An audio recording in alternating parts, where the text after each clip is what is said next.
Hey, it's Drex from This Week Health Cyber and Risk Community, and I want to invite you to our next webinar. It's going to focus on what else defending health data. I'll be chatting with experts from Rubrik and Microsoft.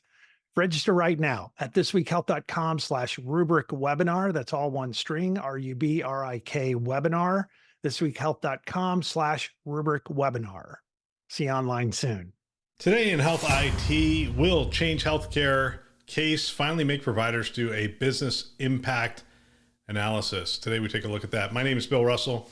I'm a former CIO for a 16 hospital system and creator of This Week Health, a set of channels and events dedicated to transform healthcare one connection at a time. We want to thank our show sponsors who are investing in developing the next generation of health leaders, notable ServiceNow, Enterprise Health, Parlance, Certify Health, and Panda Health. Check them out at thisweekhealth.com/today. All right, this story and all news stories that we cover, you can find on thisweekhealth.com/news. If you want to become a contributor, at the top of that page, you can click on Become a Contributor and go ahead and fill out the form. All right, one last thing, share this podcast with a friend or colleague. Use it as a foundation for daily or weekly discussions on the topics that are relevant to you in the industry. Use it as a foundation for mentoring. They can subscribe wherever you listen to podcasts. All right, here's today's story. It is found on SC Media. And it is, will Change Healthcare case finally make providers do a business impact analysis? So let's see. Let me just dive right in here. Just over a month since the cyber attack on Change Healthcare disrupted business operations, prescription access, and billing for providers across the country, United Health Group last week confirmed what industry leaders have suspected: patient data was compromised during the incident. For several weeks, a second ransomware group known as Ransom House claimed to have accessed and acquired over 4 terabytes of data tied to Change Health. Early reports show that United Health subsidiary already paid Black Cat, or let's see, close to 20, is that 2 million? No, 22 million. No comma, no period there. 22 million to restore access to encrypted data. These claims have not been verified by the insurance giant. Both Axios and Reuters reported to have seen the data proofs that included patient data. If Ransom House's actions are true, we are now in double extortion scenario for Change Healthcare. And it goes on and talks more about the breach itself, which we've covered pretty extensively, and Drex is talking about on the 2.5-minute drill, 2-minute drill. The fallout takes shape. The most concerning news this week is not these staggering numbers, but reports that United Health or Change Healthcare won't see any real fallout. The biggest losses are being seen right now with the smallest providers, the rural hospitals, specialists, and other health systems. A poignant piece from the Minnesota Public Radio describes in detail what providers face across the U.S., impacts akin to those faced during COVID-19 pandemic.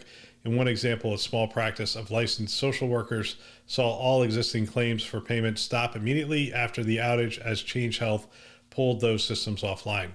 While workarounds were provided to dampen the blow, providers faced. Small providers, clinics, and hospitals across the country have been borrowing from mortgages, requesting payment leniency, and other financial workarounds just to maintain payroll. Some clinics have reported a 70% decrease in revenue in just 1 month.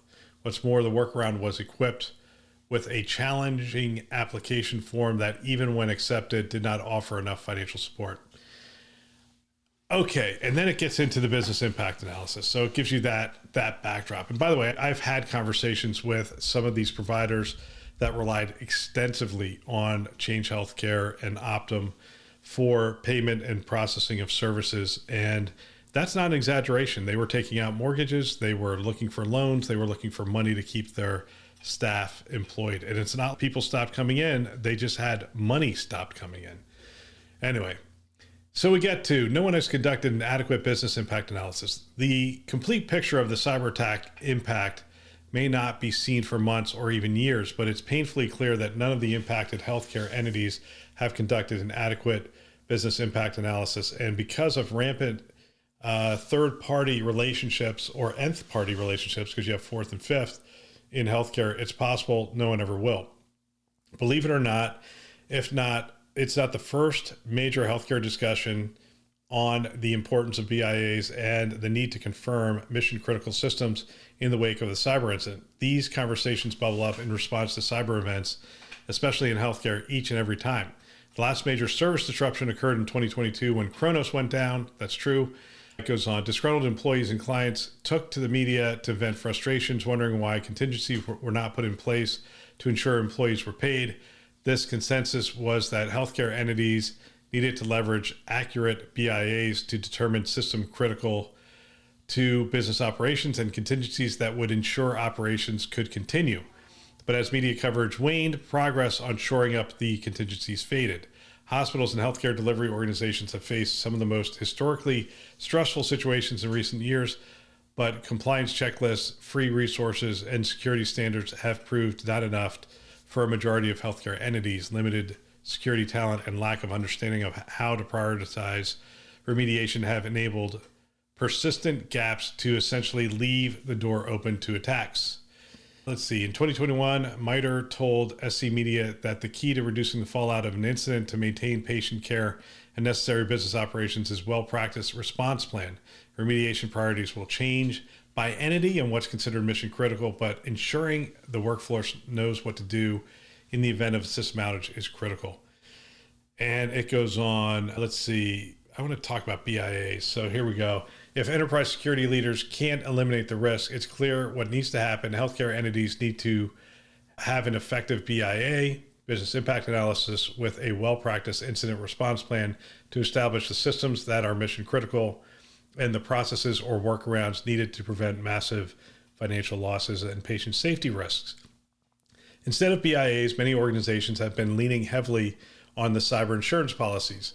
But this transfer of risk no longer works as a viable option. Insurance firms are now requiring specific action plans without preventative measures, and BIA's insurance premiums are increasing by as much as 50%, or coverage is being denied altogether. Let's talk about BIAs. It's interesting because prior to my work in healthcare, BIAs were common practice. I did work in financial services and manufacturing, in banking, in defense contracting and whatnot. So I did a lot of IT work around those systems, and a business impact analysis was pretty much standard practice. Understanding which systems were critical, not only the systems, the applications themselves, but the data and the downstream processes that they fed, was a pretty common practice in every other industry. Now, I'm not saying in every other industry, all organizations had a practice of having an effective business impact analysis in place, but I am saying that it was fairly common practice amongst the large organizations. That is, billion-dollar players had them. Now, I don't expect the small rural health system to have it, although it is a good practice. But I do expect the billion-dollar players to take the time to map out their applications, their data, their workflow, and their critical dependencies on that data across the entire organization, and then marry that with remediation plans in the case of critical systems going down. We've talked about this on the show before, how important it is to have that list of tiered applications. That's the first step in a business impact analysis. And we did cover in one of the webinars that we did, we talked to one of the players that was ransomed, and the fact that they didn't even have a list of tiered applications. And so when they lost everything, they had to start rebuilding. They didn't know where to start. They didn't even have a list of applications to go, all right, this is the most critical applications to bring back 1, 2, 3, 4, 5 in that order, and know how to rebuild them. And so the business impact starts with some very basic stuff, list of every application. Now, I know how difficult it is to get an accurate inventory in such a complex system as healthcare. I remember when we started our application rationalization project, we started with, it was somewhere around 900 applications. Let's say we started with 900 applications. We started doing a application rationalization project, that is to cut down on the number of applications and reduce the complexity in the organization. And after about 3 to 6 months, we had more applications than what we started with. And that's the nature of healthcare. We don't know all the applications we do have. And when we start to do a project like this, they uncover themselves. We find them all over the place. It's an interesting thing. That should not be an excuse not to do a business impact analysis. it's still important to do a business impact analysis. By definition, if you're finding these applications later, they're probably not critical to the entire organization, to the billion-dollar organization. They're critical to probably a department or a department operation and those kind of things. So start with what you have, but don't stop with just the applications. You have to look at the data and the downstream effect. That's what happened here. The downstream effect of that data not moving through the system and not being able to do that validation, not being able to process claims would have been found by a proper business impact analysis. And I'm not even talking a good one. I'm just talking one where you looked at it and you said, oh my gosh, look, here's what this is. And some of these contracts were written a long time ago and it's not obvious, but if you map out all your workflows, one of the first projects I did at St. Joe's, we hired a firm, they came in, they mapped out all of our workflows, as many of our workflows as they possibly could. And then they tied them to applications and they tied them to the data source. And that for us was critical to really understanding it. And I felt the need to do that mostly because I needed it anyway. As a new CIO in that system, there's a handful of ways that you can do this. And by doing that project, we were able to identify the fact that we had 900 applications. Even though we didn't identify all the applications, we identified a fair number of them. And then through interviews and discussions, we were able to map those applications out. So my coaching to you is do a business impact analysis today. Just get started. At organizations like credit card companies and whatnot, there's somebody dedicated to it. There's somebody who's dedicated to maintaining that business impact analysis and continually updating that business impact analysis. Probably not a bad practice if you're a billion-dollar company to have somebody who's building that out and processing that. It is really valuable. It's especially valuable when you go down, but it's still valuable information even if you're not going down. All right, that's all for today. Don't forget, share this. And by the way, I understand it's a really hard job. I understand that it's a very complex environment, but that's part of the job, is to map out the complexity of the environment and the dependencies across the system. That's all for today. Don't forget, share this podcast with a friend or colleague. Use it as a foundation for mentoring. We want to thank our channel sponsors who are investing in our mission to develop the next generation of health leaders. Notable: ServiceNow, Enterprise Health, Parlance, Certify Health, and Panda Health. Check them out at thisweekhealth.com/today. Thanks for listening. That's all for now.